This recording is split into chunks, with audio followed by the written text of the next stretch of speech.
quand est-ce que tu sais que le voyage il est terminé alors? Si, Alors, à quel moment tu... alors comment moi ça... j'ai horreur du vide.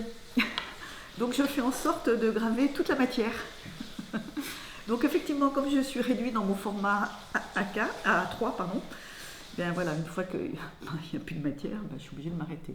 C'est pour ça que plus ça va, au début je commençais par des petits formats, tu vois, A5, etc. Et maintenant je m'aperçois, j'ai fait du A3, du AK, du A3, et maintenant je vais passer au format un peu plus grand.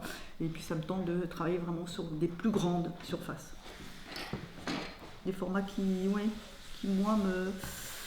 En même temps, c'est vertigineux parce que tu dis c'est voilà, c'est toute cette surface à graver, mais finalement, il y a beaucoup de patience, de minutie, parce que c'est vrai que c'est aussi chronophage, mais c'est extrêmement bénéfique. Et puis je te dis, tu vois, je m'amuse à faire des petites choses comme ça, tu vois, c'est comme des petites sculptures éphémères qui sont vraiment d'une élégance. Je trouve que tu vois, ça donne, ça fait vraiment vibrer la plaque. Donc je m'amuse, tu vois, je laisse ça un petit peu, et puis effectivement, comme ça va se déplacer, donc forcément ça va se détruire, quoi.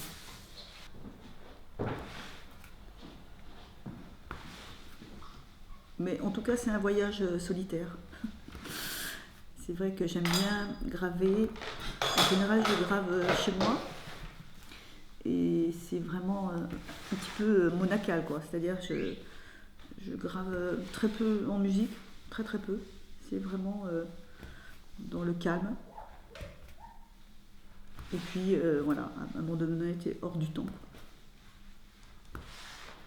J'aime bien sentir, entendre aussi la gouge qui se déplace. Ouais, le geste t'absorbe entièrement, Oui, quoi. tout à fait. Ouais.